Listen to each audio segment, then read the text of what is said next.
How to change the primary monitor windows from monitor 1 to monitor 2. Hello everyone, and let's get started. If you have connected multiple displays or monitors and you want to change the primary one, here are two ways by which you can do so. To get started with the first option, you have to click anywhere on the desktop and right click. Now from the list of options, tap on Display Settings. This will open the settings and then go to the display settings. Hereby you will see multiple options.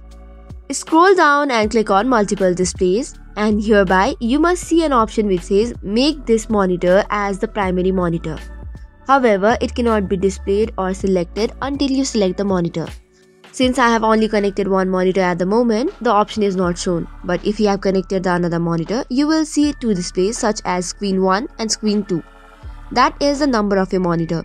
So if you want to change the monitor 2 as your primary one, select 2 on the option and then tick on make this monitor as my primary monitor. And this should be fine with the option. Similarly, the next way to do so is click or press Windows plus P, and from this you can select the secondary screen only as the option. So that is all for today's video. For more such contents, do not forget to hit the like and subscribe button. Thank you and keep watching.